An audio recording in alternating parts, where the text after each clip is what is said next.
Seeley. Those are great and kind words. Ladies and gentlemen, where's the second lieutenant at?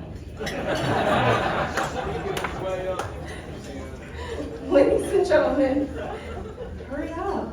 Walk faster. Thank you. May I present the youngest graduate, Second Lieutenant Jorden Corpuz, class of 2025.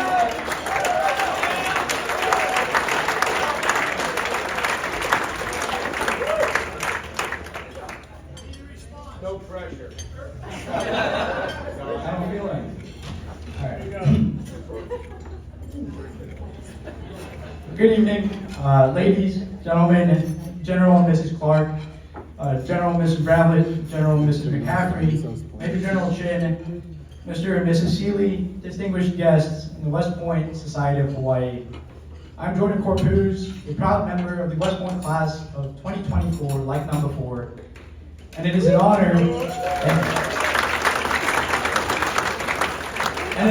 to be addressing you all on the occasion of the 2025 West Point Founders Day celebration. I'd written this speech, not aware that my crowd would be so mature, and as such, you have to bear with me as I reflect on the past 4 years of the glory days as a cadet. Realizing that only 10 months ago, I was a cadet. And, so I don't have any Ranger School horror stories or horror stories about my first platoon. But I hope that my stories and my references aren't too new for any of the older graduates in the class. And if I don't connect here, please spare me the heckling and all the onslaught of the courthouse. Tonight, as a first-year medical student at the John A. Burns School of Medicine, and especially without any much experience in the active Army, I have a couple key takeaways from the past 4 years that I hope to impress upon the cadets and cadet candidates that I've been blessed to sit with at table 21 specifically, pretty much the only table in the crowd. I won't talk too much about how to pack for beast or the importance of breaking in your low quarters or running to get in shape, but if you haven't started that, you should consider doing it. So I'll start rolling with some takeaways, and I don't think this is anything that you all haven't heard before. But the first thing I learned in my cadet career was to find your people. Whether it happens to be your squad from Beast Barracks, the people pursuing the same academic major as you, or people trying out for something like the Army water polo team, the best club team at West Point. Surround yourself with people who are going to expect you and empower you to pursue excellence in everything that you do. At West Point, there's never a shortage of challenges or struggles that you're required to face, which I learned. And I promise that it's too much to ask anyone to go at it alone. Fortunately, you'll be surrounded by people who are the best and brightest that anywhere has to offer. So you'd have to try pretty hard to isolate yourself. So I recall in my cow year when I was 40 seconds too slow for my first 4 record IOCT. I was lucky enough to have teammates who would go into Hayes Gym with me every day. One of them sitting in the back there. They would time my medicine ball runs. They would take videos of me and they would teach me how to negotiate the horizontal bars, the right way. And they'd laugh at me every time I fell off of them while dismounting. And for a month until the next iteration, they didn't cut me any slack. Which is probably the only reason that next October I passed by 1 whole second. Which of course doesn't sound super impressive, but I wear the same butter bar as the record holder for my class. At any rate, I'd be willing to bet that finding people like the teammates I had won't be too hard for any of the people in this room. Those who believe in and embody the spirit of aloha, those driven by community values, those people are undoubtedly predisposed to making quality relationships with the people around them. And once you break it to your fellow cadets that you in fact don't drive a Dolphin to school and you don't live in a grass hut, Take that spirit of aloha with you and find your people. The second takeaway I learned was to find ways each day to serve your people. In Cal year, Colonel Thayer came on, beat down on me pretty hard. Never before taking organic chemistry had I opened a WPR without having any idea what anything the test was asking me about. And I had a few coming to Jesus moments that year, rethinking my career, even considering canceling my MCAT in May. But I learned to take it day by day, and you end up realizing that the world doesn't end no matter how hard the tests get. And no matter how hard the tests get, as long as you don't have a flag and you're still on your way to commissioning, nothing will ever be more important than being there for the people to your left and to your right. Some nights it's having hard conversations with your subordinates. Other nights it's tutoring your roommates. But other times it's meeting up with your friends at the first class club or kicking down their door with a Nerf gun and reminding them not to take themselves too seriously. And finally, again, to impress this on table 21 back there, a practice I hold near and dear to my heart, which I want to share tonight, is to remember your people. And I don't mean only the people at West Point, like the instructors and your teammates, company mates, mentors. I'm talking about the people who are sitting to your left and to your right tonight, right now. The ones you're lucky to call your support system today, your family and friends who you spend your Friday and Saturday nights with. These are the people who you have to thank for getting you to this point. And those are the people who are going to continue to get you through the hardest times that even West Point has to offer. I learned quickly that the sad reality is that sometimes these people will come and go. But more importantly, there will be some people that you'll always take with you, who you'll always be able to count on.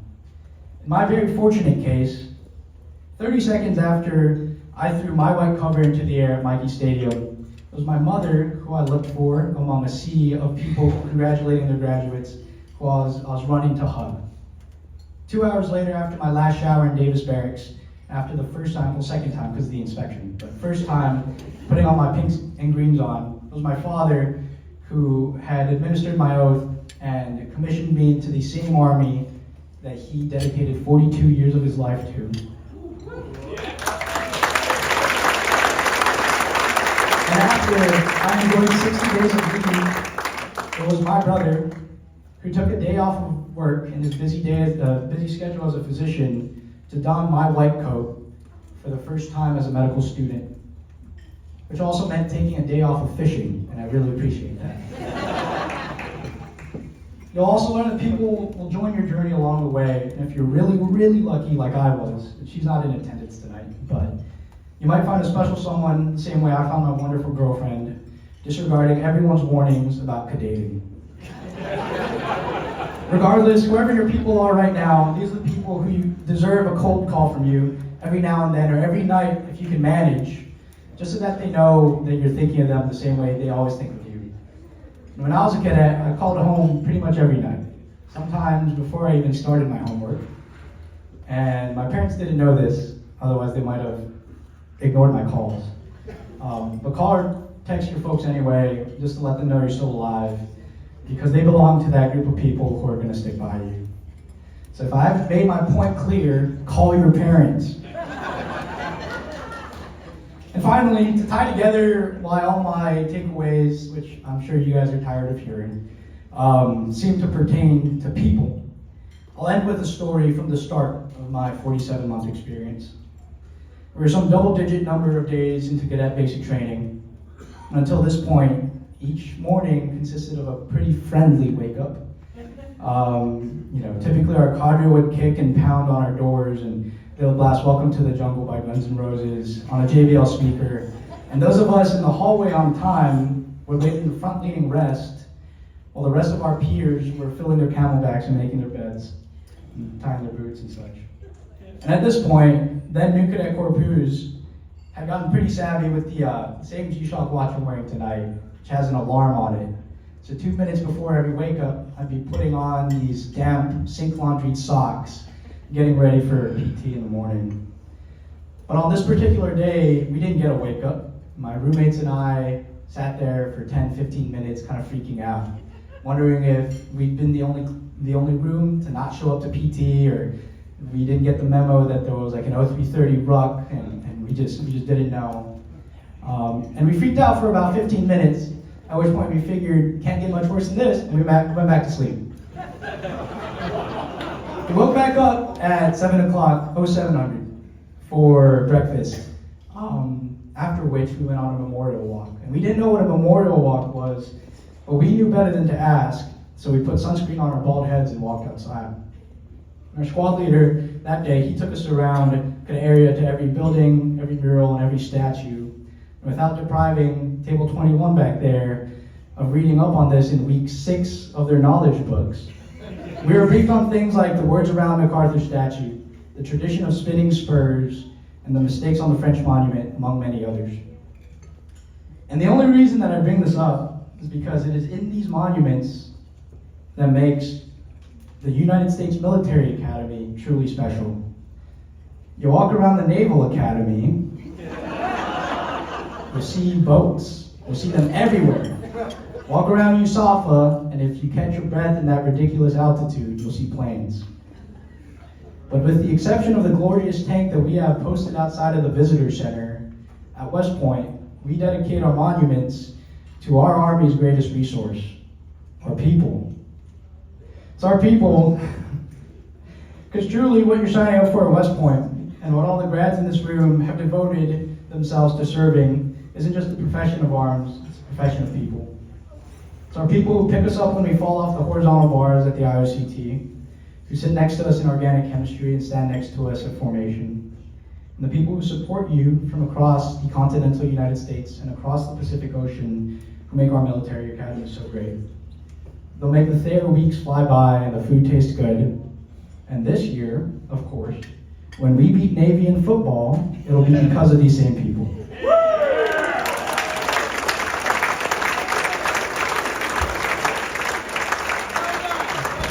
So that's all I have for you tonight. Thank you so much for your time. Go F3, mount up, ride hard. Go P1, fear the horde. Army water polo never sleeps. And go Army.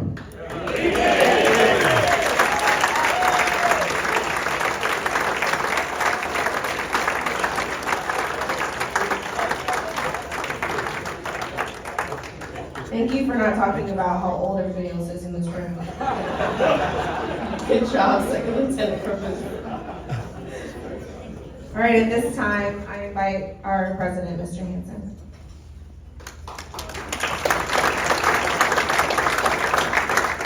Thank you, Matt. Thank you. Did you say Nerf gun? Anyway, thank you, John. Awesome. And Lieutenant Corpuz, awesome job. It's now my distinct pleasure to introduce our guest speaker tonight. Ron Clark is known